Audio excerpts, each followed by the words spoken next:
Hello, आप सबों को जय मसीह की। आज सुबह फिर हम आपसे मिल रहे हैं और आज की आराधना में हम फिर आपसे बातें करेंगे और परमेश्वर आज फिर आपके लिए और मेरे लिए क्या लाया है, हम इस बातों को देखेंगे। और आज वैसे भी मैंने एक सब्जेक्ट लिया है, सब्जेक्ट है मत डर। परमेश्वर का वचन इस प्रकार से कहता है, यशायाह नबी की किताब उसका 41वां अध्याय उसका 10वां पद, उसमें इस प्रकार से लिखा है, मत डर क्योंकि मैं तेरे संग हूँ, इधर उधर मत ताक क्योंकि मैं तेरा परमेश्वर हूँ।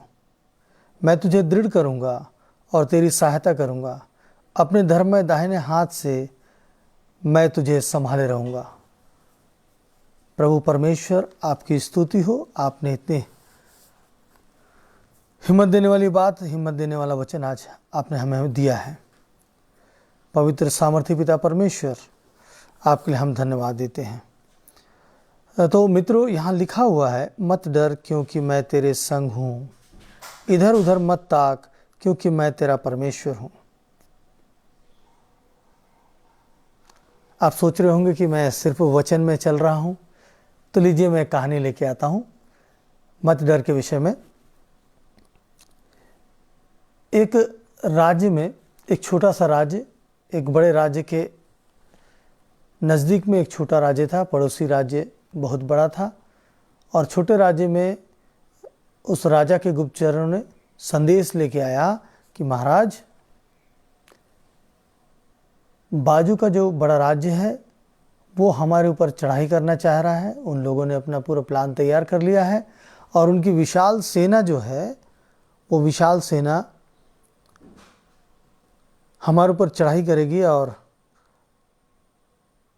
हम उनके सामने टिक नहीं पाएंगे।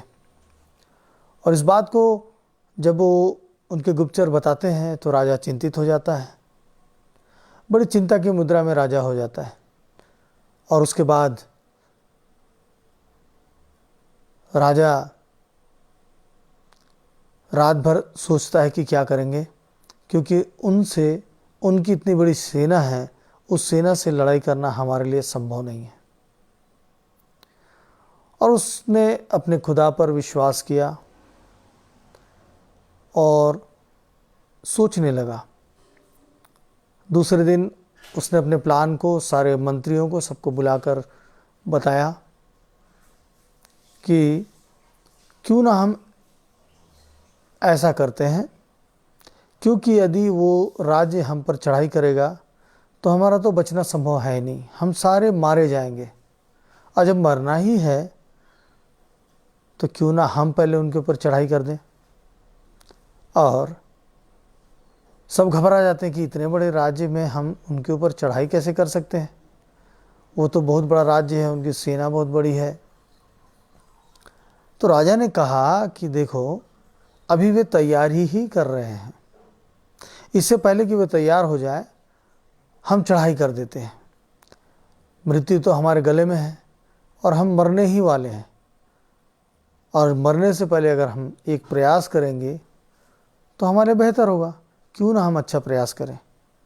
और ये एक अच्छा प्रयास, सभी ने तैयारी कर लिया और जितने लोग, सैनिक के अलावा उस शहर के जितने लोग थे, उस राज्य के जितने लोग थे, जितने पुरुष थे, जितने जवान थे, सभी ने हथियार उठा लिया और राजा ने प्लान किया और वे लोग सीधे उस राज्य के ऊपर चढ़ाई करने के लिए निकल पड़े। लेकिन दोनों राज्य के बीच में एक नदी थी और नदी के बीच में पुलिया था, लकड़ी का पुल था। उस पुल को पार करके जाना था और उस पुल को पार करके जाने के बाद ही उस राज्य से वे लड़ाई कर सकते थे, उस राज्य पर वो चढ़ाई कर सकते थे। तो इन लोगों ने रात को पांति बांधी और निकल पड़े। और जैसे ही पुलिया को सभी लोगों ने पार किया, राजा ने अपने प्लानिंग के अनुसार उस पुल को जलवा दिया, वापस आने का रास्ता समाप्त कर दिया राजा ने। जब पुलिया को जलाने लगे तो उनके साथ कई लोग थे जो ये सोचने लगे, अगर पुलिया को जला दिया गया तो हम वापस कैसे जाएंगे, क्योंकि राजा जान रहा था कि ये जो छोटी सेना है इसके अंदर मन में डर है,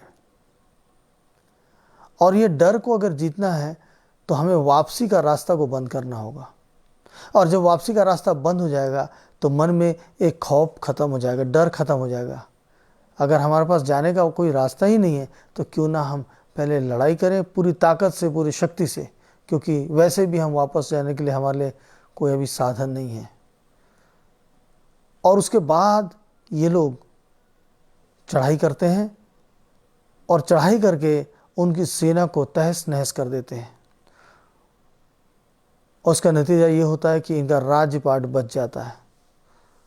तो मित्रों, यही बात है कि अगर हमारे पास समस्या है और समस्या के पीछे हमारे पास ऐसी बातें हैं कि ये नहीं हो सकता, ये नहीं हो सकता, हम इस जगह से वापस हो जाएंगे, तो सबसे पहले हमें अपने उस चीज़ को ख़त्म करना होगा जिसके कारण हम अपने उस लक्ष्य को पूरा नहीं कर पा रहे। जैसे उस राजा ने उस पुलिया को जला दिया, वैसे ही हमें वैसे ही काम को करना होगा।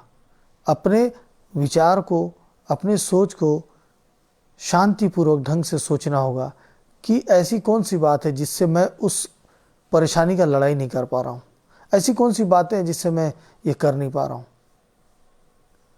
याद रखिए, कई लोग कर्ज में जब होते हैं और कर्ज के बंधन में होते हैं, और जब कर्ज के बंधन में रहते हैं उनके साथ बड़ी चिंता ये सताने लगती है कि अब कर्जदार आएगा, मुझको बेइज्जत करेगा, मुझको लज्जित करेगा, और जहाँ देखो मुझको बोलता है, मैं क्या करूँ, मेरे पास कोई रास्ता नहीं है।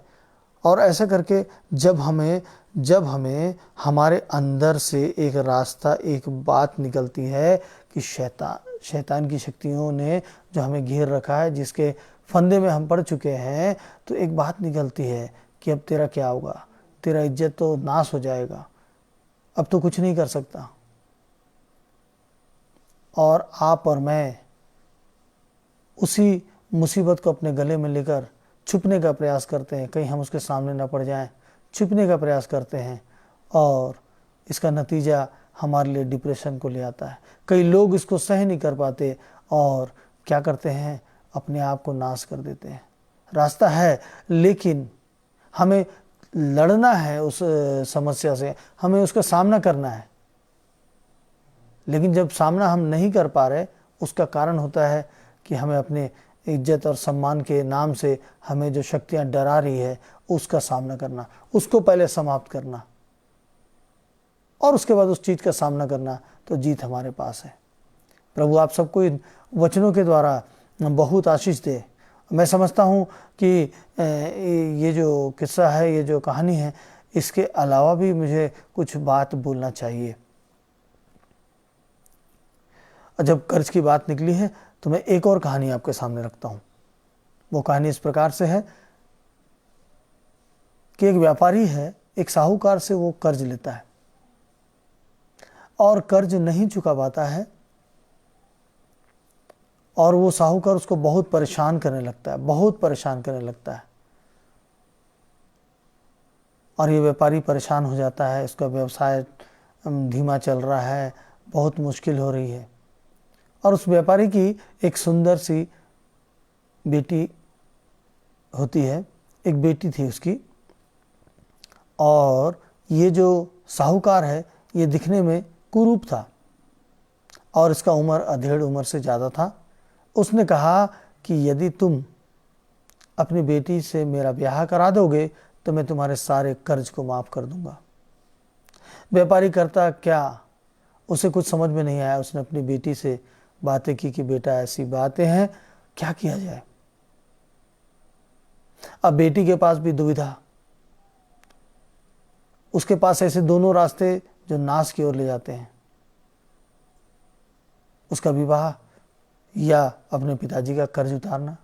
दोनों चीज़ों के बाद बेटी सोचती है क्यों ना कुछ इसके बीच में कुछ किया जाए, और वो कहती है कि आप उस साहूकार से मेरी मुलाकात कराइए, उसके बाद हम तय करेंगे। और जब वो साहूकार से मुलाकात होती है, साहूकार आता है कि मेरी बेटी बुलाई है, और जब वहाँ बैठते हैं, तीनों बैठते हैं, तो बेटी का कहना होता है कि मैं एक शर्त रखती हूँ, आप एक झोले में 2 गोली लेकर आएंगे, एक काली गोली और एक सफ़ेद गोली। मैं उसमें से हाथ डालकर गोली निकालूंगी, उसमें से यदि सफ़ेद गोली निकली तो मैं आपसे शादी नहीं करूंगी और आप हमारे सारे कर्ज को माफ़ कर देंगे, और यदि काली गोली निकलती है तो मैं आपसे शादी करने को तैयार हूँ। तो साहूकार बड़ा खुश हो गया, ठीक है, मुझे ये शर्त मंजूर है। और वो शर्त मंजूर है में वो दूसरे दिन वो साहूकार क्या करता है, झोले में दोनों काली गोली लेकर आता है, दोनों काली गोली लेकर आता है। और इसको इस चीज़ का इल्म हो जाता है कि जो व्यापारी है वो मेरे साथ छल कर रहा है, अब मुझे क्या करना चाहिए। देखिए, डर और निर्णय और धीरज, इसी बात को मैं आपके सामने रख रहा हूँ। और उसने विचार किया और उस झोले में उसने अपना हाथ डाल दिया, और हाथ डालकर वो जैसी गोली को निकाली और उसके हाथ से उस गोली को उसने छिटक दिया, वो गोली जाकर वो बाजू के नाली में गिर गया। अब उसने कहा कि अब गोली तो गिर गई है, अब क्या करें। तो उसने उसके पिताजी ने, व्यापारी ने कहा, कोई बात नहीं बेटा, इस झोले में दूसरी गोली है, हम उस गोली को देखकर इस बात का अंदाज लगा लेंगे कि आपने कौन सी गोली उठाई थी। और जब उस झोले के अंदर देखे तो वो काली गोली निकली, क्योंकि दोनों काली थी और उसने अपना छल दिखाया था, लेकिन उसके बीच भी इसने अपने चालाकियों से, अपने बुद्धिमानी से, अपने धीरज से उसने एक रास्ता निकाल लिया। और हुआ यूं कि उसका विवाह भी रुक गया और कर्ज भी उतर गया। तो ऐसा हमारे जीवन में होगा। हमारे साथ हमारा परमेश्वर है जो हमको बताता है, मत डर, मैं तेरे साथ हूं, इधर उधर मत ताक, इधर उधर मत ताक, क्योंकि मैं तेरा परमेश्वर हूं। मैं तुझे दृढ़ करूंगा और तेरी सहायता करूंगा, अपने धर्ममय दाहिने हाथ से मैं तुझे संभाले रहूंगा। तो परमेश्वर हमें संभाले रहेगा, उसने जीवन दिया है। हम अनजाने में, हम अपनी अभिलाषाओं में पढ़कर, हम इस संसार के ईश्वर के चालों में पढ़कर, इस रंगीनियों में पढ़कर, इस दुनिया के खास रंगीनियों में, दिखावे में पढ़कर हम अपने आप को बंधन में डाल दिए। फिर भी हमारा परमेश्वर यहोवा बोलता है, हमारे प्रभु यीशु मसीह का वचन बोलता है, ये बाइबल बोलती है, बाइबल हमें सिखाती है कि परमेश्वर हमसे वादा कर रहा है। परमेश्वर हमसे वादा कर रहा है और करता है और कहता है, मत डर, क्योंकि मैं तेरे संग हूं। इधर उधर मत ताक, बिल्कुल मत ताक, इधर उधर मत ताक, क्योंकि मैं तेरा परमेश्वर यहोवा हूं, मैं तुझे दृढ़ करूंगा। तो दृढ़ होने के लिए आज तैयार हो जाइए। आज के खूबसूरत कहानी के लिए परमेश्वर का मैं धन्यवाद देता हूं। इस कहानी से जो शिक्षा मिलती है वो आपके और हमारे लिए है। आपके हमारे बीच में कई सारी बातें, हो सकता है कई ऐसी बीमारियों में पड़ गए हैं जिनका बच पाना मुश्किल है, ऐसी बड़ी बीमारी है जिससे प्राण का जाना तय है। तो इसका मतलब जो आज का जीवन है, क्या हम उसे छोड़ दें? मौत का डर हम निकाल दें। हर व्यक्ति को मृत्यु के रास्ते में जाना है, कोई भी नहीं है जो बच सकता है, लेकिन वो भाग्यशाली होगा जिसको अपनी मृत्यु का पता चल गया है, उसको अपने पापों की क्षमा मांगने का मौका मिल गया है। क्योंकि वो अगर ऐसी बीमारी में है जिसका मृत्यु के रास्ते में जाना तय है, जिसमें डॉक्टरों ने भी कह दिया कि इसका इलाज संभव नहीं, तो आपको उस चीज की जानकारी मिल गई कि मेरी तो मृत्यु नजदीक है, तो वो व्यक्ति तो अपने मृत्यु से पहले परमेश्वर के सामने घुटने टेक सकता है, अपने सारे पापों की क्षमा मांग सकता है, अपने जाने से पहले सारी प्लानिंग को बता सकता है, अपने जीवन के लिए धन्यवाद दे सकता है। लेकिन आपके और मेरे जीवन में क्या है? आपके और मेरे जीवन में क्या है? हमें तो पता भी नहीं है कि हमारे साथ अभी क्या होने वाला है। उसके अलावा हम ऐसी बातों के बीच में पड़ते हैं, ऐसी बातों की समस्या में पड़ते हैं जिससे हम डिप्रेस हो जाते हैं, हम परमेश्वर की योजना से अलग हो जाते हैं। परमेश्वर हमसे प्रेम करते हैं और परमेश्वर हमें अच्छा जीवन और सुखदायक जीवन देने के लिए प्रत्येक दिन हमारे लिए एक सुंदर और बहुत अच्छा वचन देते हैं। ताकि हम उस परमेश्वर के नज़दीक में आ जाएं और उस परमेश्वर के निकटता में आकर अपने आप को खुश बनाएं। हमें खुशी के साथ एक एक पल को जीना है, क्योंकि जैसे ही हमारी मृत्यु हो जाती है हम इस संसार से लोप हो जाते हैं, फिर कभी लौट के नहीं आएंगे। तो जब अभी हमको मौका मिला है तो क्यों ना हम अपने पापों की क्षमा मांगे और अपने डर को ख़त्म करें। परमेश्वर जो हमें बनाकर इस संसार में भेजा, जिसने अपने स्वरूप से हमें बनाया है, वो परमेश्वर हमारी रक्षा करेगा। और उसने आज वादा भी किया है, मत डर और इधर उधर भी मत ताक, मैं तुझे उस काबिलियत में रखा हूं कि मैं तुझे छुड़ाऊंगा। तो आज अपने छुटकारे के लिए तैयार हो जाइए और चलिए हम सब मिलकर प्रार्थना करते हैं परमेश्वर से। प्रभु हमारी सहायता करेंगे, आपकी सहायता करेंगे। आइए हम प्रार्थना में चलते हैं। आदर और महिमा की योग्य पवित्र यीशु मसीह, एक बार फिर हम आपके पास आते हैं। पिता, हम आपको धन्यवाद देते हैं मेरे खुदावंत प्रभु, आज के खूबसूरत वचन के लिए, खूबसूरत हिम्मतदायक वचन, हिम्मतदायक कहानी, हिम्मतदायक स्टोरी, जिससे आप हमें सिखाते हैं कि आप और हम कैसे सामना कर सकते हैं, क्योंकि हमारे साथ आप खड़े हैं और आप हमारे साथ साथ चलते हैं और कहते हैं, बेटा मत डर, बेटी मत डर, इधर उधर मत ताक। जिस प्रकार से उस लड़की ने अपने पिता के ऊपर के कर्ज को उतारा और अपने जीवन को भी बचाया, छोटी सी सोच और उसका विश्वास कि परमेश्वर उपाय करने वाला है, मेरे लिए रास्ता निकालेगा, मुझे डरने की आवश्यकता नहीं, मेरा जीवन नाश नहीं होगा। और परमेश्वर ने उसके लिए रास्ता दिखाया, उसके सोच में ऐसी बातों को डाले कि उसने एक रास्ते में अपने लिए एक चुनौती को सामना किया और एक अच्छे आइडियाज़ के साथ उसने अपने जीवन को बचाया। वैसे ही प्रभु, हम जानते हैं कि आज हमारे अंदर भी बहुत सारी अच्छी बातें आती है, जिससे हम अपने बंधनों से आज़ाद हो सकते हैं, जिससे हम अपने शरीर के बंधनों से आज़ाद हो सकते हैं, जिससे पिता परमेश्वर हम सारी समस्याओं से बाहर निकल सकते हैं। जब ऐसा लगे कि हमारे पास कोई रास्ता नहीं है, जब ऐसा लगे कि हमारे पास कोई मौका नहीं है, अब हमारे जीवन का कोई भी सहारा नहीं है प्रभु, तो हमें जो डर नाम का पुलिया है उसको सबसे पहले आग लगाना पड़ेगा। और जब डर का पुलिया जल जाएगा, उस राजा ने जैसा काम किया, तो वैसा पिता परमेश्वर हम सामना कर पाएंगे, क्योंकि पिता परमेश्वर हमारे आगे जाने से पीछे के रास्ते में हमारा चुनौती भरा पड़ा होता है। और आपने कहा है कि पीछे मत मुड़, पीछे मत मुड़, पीछे मत ताक, इधर उधर मत ताक, अपने समस्या के ऊपर फोकस कर। और जब तू फोकस करेगा तो मैं तेरे लिए मार्ग निकालूंगा, मैं तुझे रास्ता बताऊंगा, तुझे उस बंधन से छुड़ाऊंगा। प्रभु, आज जितने लोग जिस भी मामले में हैं,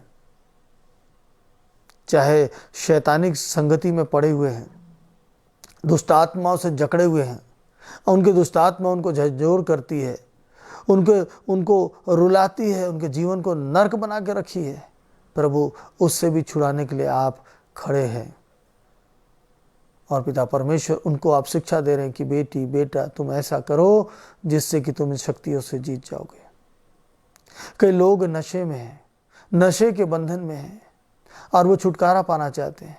वो जानते हैं कि हमारी संसार में हम जिन लोगों के बीच में उठते बैठते हैं, हमारी लज्जा हो रही है, लोग हमें बुरी नज़र से देखते हैं और प्रत्येक भोर वे सोचते हैं कि आज हम इस नशा को नहीं करेंगे, लेकिन थोड़ी देर के बाद वो नशा का बंधन, वो नशा का शैतान उन्हें उस ओर ले जाता है। वे लोग ऐसा सोचते हैं, अगर ये नशा मैं न करूं तो मेरे जीवन में ऐसी बातें होगी, मेरा शरीर कांपेगा, मेरे शरीर की दैनिक क्रिया रुक जाएगी और मेरा जीवन नहीं बच पाएगा।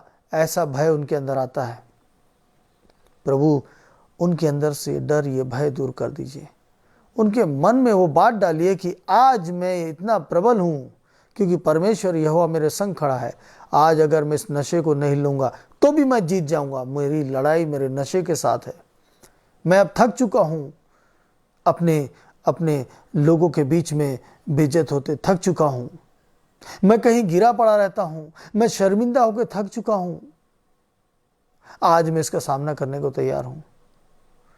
मेरे मित्रों, मेरे प्रियो, अगर आप में से जितने लोग हैं, कोई छुटकारा पाना चाहता है, कोई किसी भी नशे से छुटकारा पाना चाहता है, किसी भी समस्या से छुटकारा पाना चाहता है, तो परमेश्वर के सामने आइए, घुटने को टेकिए और बोलिए, प्रभु मैं आज तैयार हूं इससे लड़ने के लिए, मैं आज तैयार हूं इससे लड़ने के लिए। आज मैं अपने डर को खत्म कर देता हूं, क्योंकि मुझे पता है मेरे प्रभु, जब मैं अपने डर को समाप्त करूंगा और जब मैं इधर उधर ताकना बंद करूंगा, तो आपने जो मुझे शिक्षा दी है, जो आप मुझे अंदर से सिखाएंगे, वही मेरे लिए मार्ग होगा और उसी रास्ते से मैं चलकर आज़ाद हो जाऊंगा। प्रभु, हमारा जीवन पिता परमेश्वर कुछ पलों का है। बाइबल कहती है कि घास में पड़े ओस के समान हमारा जीवन है, जो थोड़ी देर के बाद जब सूरज निकलता है तो वो सूख जाती है, वैसा हमारा जीवन है।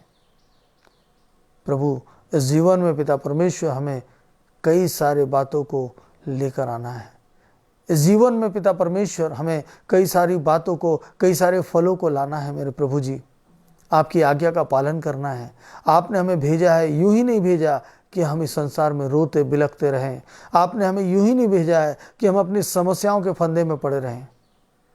आपने हमें भेजा है कि हम बंदियों को छुड़ाएं, दुखियों को सहारा दें, भूखों को रोटी की व्यवस्था कराएं और प्रभु जी नंगों को कपड़ा दें, अनाथों को, विधवाओं को संभालें और आपके राज्य के बारे में सुसमाचार को बताएं, जिससे लोगों का जीवन बदल जाए, लोग एक दूसरे से प्रेम करने लग जाएं, भाईचारा हो जाए, अमन और चैन हो जाए। जैसा बाइबल कहती है कि एक वो पल आएगा जब लोग अपने हथियार को पीट पीट करके हल का फाल बनाएंगे। हालेलुया पिता परमेश्वर, हालेलुया हालेलुया। शेर और हिरण एक ही किनारे से पानी पिएंगे। प्रभु, वैसा प्रेम का समय तब आएगा जब हम अपने आप को तैयार करेंगे, हम आपके सामने खड़े होंगे, हम आपके प्रेम को अपने जीवन में ढालेंगे। प्रभु, आपका प्रेम हमारे ऊपर उतर आए, आपका प्रेम हमारे ऊपर उतर आए पिता परमेश्वर, ताकि हम प्रेमी बन जाएं, हम अपने लोगों से प्रेम करने लगें, हम सारे लोगों के बीच में एक दूसरे से प्रेम करें, एक दूसरे को आशीर्वाद दें, ना किसी से जलन रखें और ना तो किसी को श्राप दें। यदि हमने किसी को श्राप भी दिया है प्रभु, तो हम आज उसे वापस ले लें, चाहे वो अपना हो चाहे वो पराया हो। सारे लोगों को आपने संसार में प्रेम के लिए भेजा है और आपने हमें प्रेमी पुत्र बनाया है। हम क्यों ना आपके प्रेम को लोगों के बीच में बांटें। इसलिए प्रभु, हमारे जीवन में आपका प्रेम उतर आए। प्रभु, कई लोग आज भी बीमारी में हैं, तकलीफ में हैं। प्रभु, जब जब मैंने पुकारा है, आपने उत्तर दिया है। वैसे आज जो जो पुकार रहे हैं प्रभु जी, जिनको चाहिए कि आज चंगाई मिल जाए, जिनको चाहिए कि प्रभु उनको कुछ वर्ष का जीवन दे दे और जीवन का वर्ष बढ़ा दे, तो प्रभु उनके जीवन में ऐसा करना पिता, सहायता करना मेरे प्रभु जी, उन पर दया करना, एक अवसर देना, एक मौका देना प्रभु जी, और जीवन की पुस्तक में पिता परमेश्वर उनके नाम को कुछ समय तक रखे रहना पिता, ताकि पिता वे अपने जीवन को बदल सकें, आपकी सच्चाई को पहचान सकें और आपसे बातें कर सकें। प्रभु, दर्शन देना पिता, जितने लोग आपके दर्शन के खोजी हैं मेरे प्रभु यीशु, उन सबों को आप दर्शन देना मेरे पिता परमेश्वर। आज मेरी जितनी भी प्रार्थना होगी, जितने लोग मुझसे प्रार्थना कराएंगे, हर एक के प्रार्थना का उत्तर उसी वक्त देना पिता परमेश्वर, ताकि वे लोग आनंदित हो जाएं, उनके दुख से, उनके समस्या से वे आज़ाद हो जाएं, उनकी बीमारी से वे आज़ाद हो जाएं, उनके बंधन से वे छुड़ाए जाएं, और प्रभु वे लोग आनंदित हो जाएं और आज उनके बंधन छूट जाएं। पवित्र यीशु, आपका धन्यवाद देते हैं कि आपने प्रार्थना को सुना है। प्रभु, मुझे और मेरे परिवार को संभाल कर रखिएगा, हमें शैतान के हर चाल से, हर फंदे से बचा कर रखिएगा। हमें पिता परमेश्वर आपके सेवक के रूप में, आपके दास के रूप में हमारे घराने को, हमारे परिवार को इस्तेमाल करते रहिएगा, क्योंकि पिता परमेश्वर अंत का समय निकट है और इस निकट समय में पिता परमेश्वर हमारे पास समय कम है। प्रभु, आपको धन्यवाद देते हैं कि आपने मुझे आज इस्तेमाल किया और आपको धन्यवाद देते हैं कि आज आप फिर कई लोगों की प्रार्थना को सुनकर उसके लिए आप अद्भुत काम करने जा रहे हैं पिता। उसलिए आज आपने मुझे जीवित रखा, मौका दिया है, धन्यवाद देता हूँ। सारा आदर मैं आपको देता हूँ प्रभु जी, और आपके पवित्र मीठे नाम से मांगता हूँ, आमीन आमीन। मेरे प्रिय मित्रों, आज जो हमने प्रार्थना किया है, आज हमारी प्रार्थना एक बलपूर्वक प्रार्थना है। परमेश्वर हमारे साथ है और हमेशा रहते हैं। याद रखिए, आज परमेश्वर का वचन हमें क्या मिला, मत डर। हम किसी भी बात से ना डरें। हाँ, लेकिन हमने प्रार्थना में एक प्रार्थना की, प्रभु हमारे अंदर प्रेम देना, प्रेम, परमेश्वर का प्रेम उतर आए। परमेश्वर का जैसे प्रेम हमारे पर उतर आएगा, वैसे ही हमारे नज़र में दुनिया बदल जाएगी। हम दुनिया को प्रेम के नज़र से देखेंगे, नफरत खत्म हो जाएगी और लोगों का जीवन बचेगा। प्रभु आप सबों को आशीष दे, और आज के वचन से हम जो शिक्षा पाए हैं वो हमारे जीवन में कामयाब हो। कल फिर मिलेंगे हम सुबह, और ऐसी कोई नई कहानी और एक नए वचन के साथ। प्रभु आप सबकी सहायता करे। God bless you.